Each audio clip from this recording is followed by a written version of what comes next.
Meghan is livid. A royal biographer has made headlines again. Lady Colin Campbell, author, socialite, and one of the most persistent chroniclers of the House of Windsor for more than 3 decades, appeared on a podcast recently and made a claim that spread across social media within hours. According to her, Prince Harry has formed a close relationship with a woman closer to his own age. Before we go any further, it's worth being completely clear about something.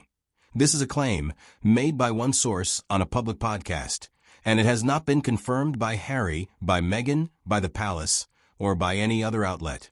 Nobody involved has responded. No name has been attached to anyone. What follows is a look at what was actually said, who said it, why it's spreading, and what, if anything, it tells us about where things currently stand.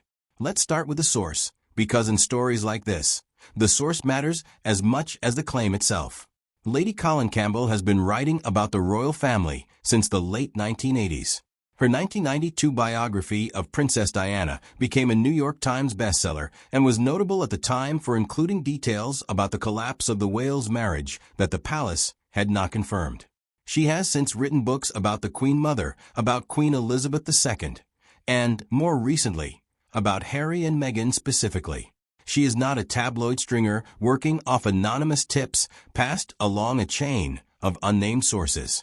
She is a long-time figure in this specific media ecosystem, with decades of contacts and a track record that includes both real scoops and claims that were later disputed or never verified.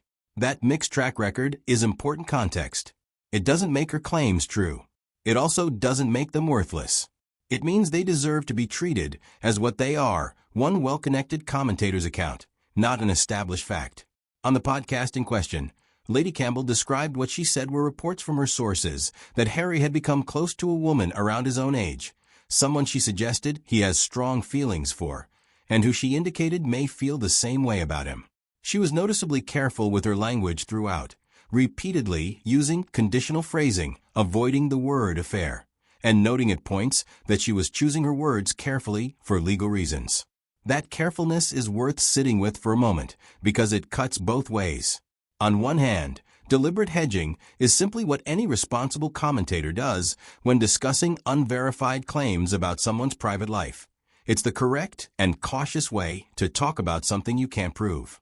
On the other hand, that same caution is also standard practice for anyone conscious of defamation risk, regardless of how solid or shaky the underlying information actually is. In other words, careful wording confirms that Lady Campbell knows the legal stakes. It doesn't, by itself, tell us anything about whether the underlying claim is accurate.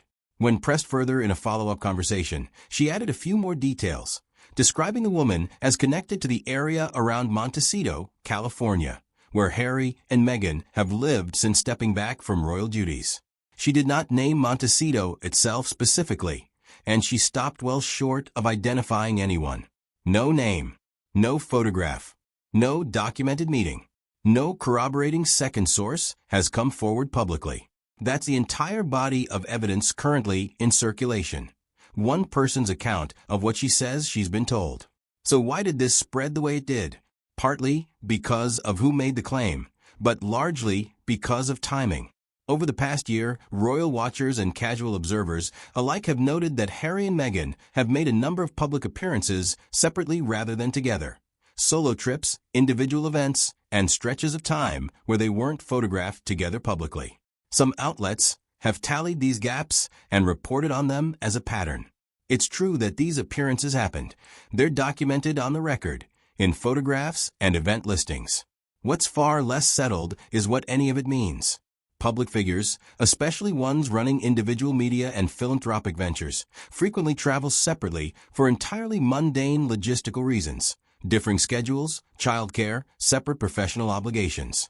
A pattern of separate appearances is consistent with relationship strain, but it is also consistent with nothing more dramatic than two busy people with two different calendars. Both explanations fit the same set of facts, which is exactly why speculation fills the gaps so easily. One moment in particular got outsized attention, a clip of Meghan during a trip to Paris, filmed in the back of a car, which some observers noted appeared to pass near. the site associated with Princess Diana's death in 1997. Her team's response, as reported, was that she had not been aware of the route.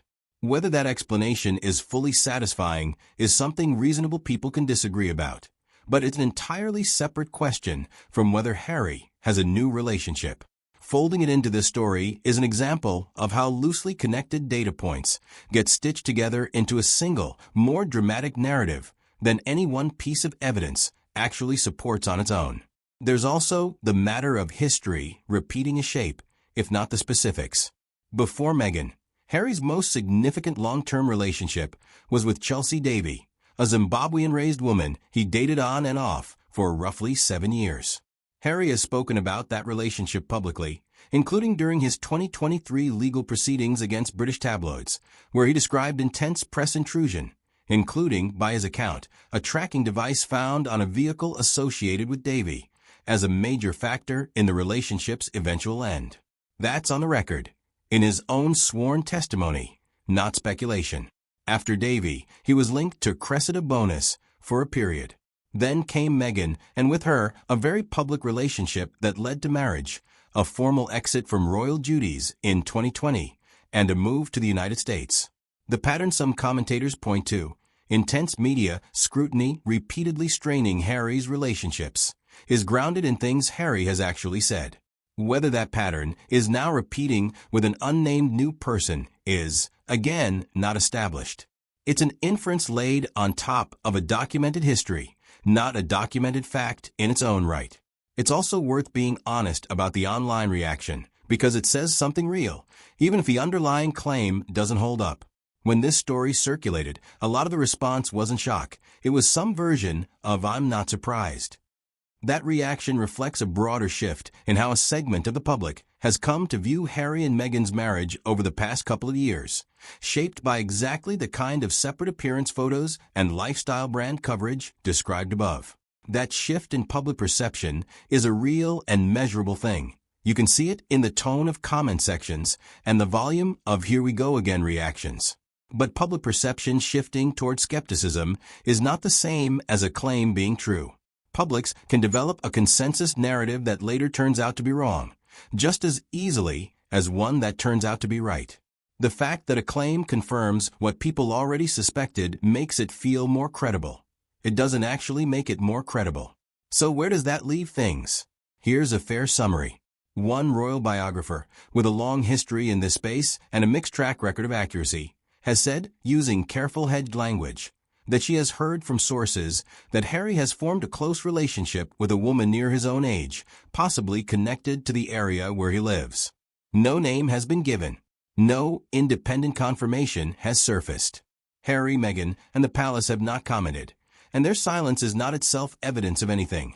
Public figures decline to respond to unverified gossip all the time, for reasons that range from "there's nothing to confirm" to engaging with speculation only fuels it further, regardless of whether the underlying claim is true or false.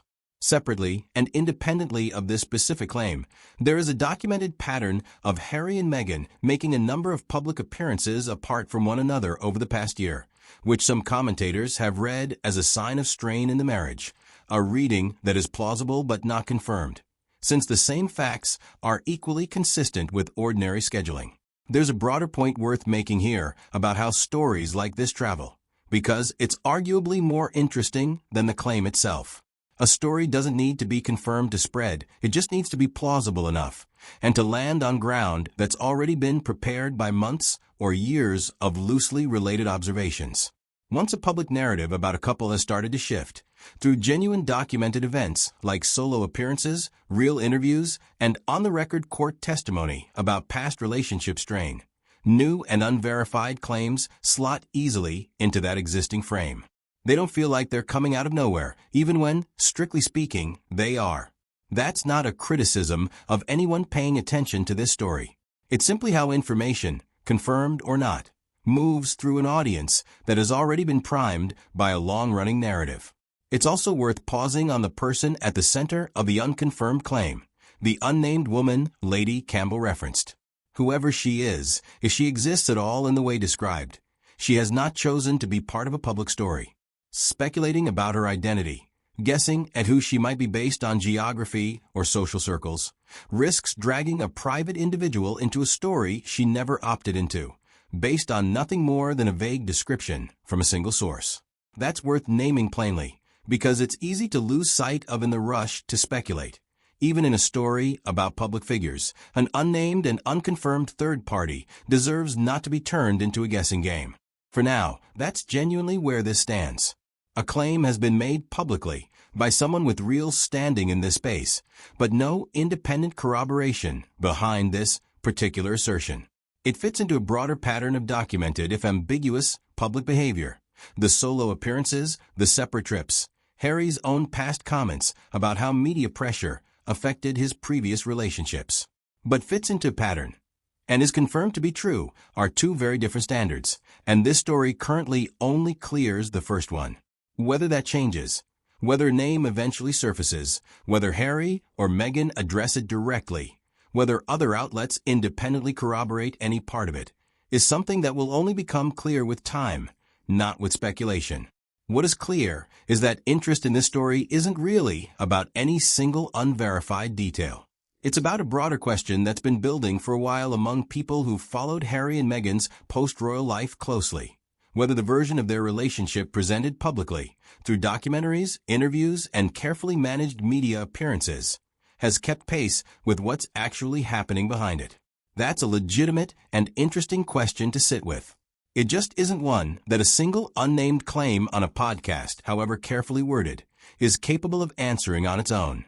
If more concrete information emerges, a name, a statement, independent reporting that corroborates any part of this, it will be worth revisiting. Until then, this remains exactly what it started as: one claim from one source, without confirmation, generating a large public reaction because it landed on a narrative that had already been taking shape for other, better documented reasons.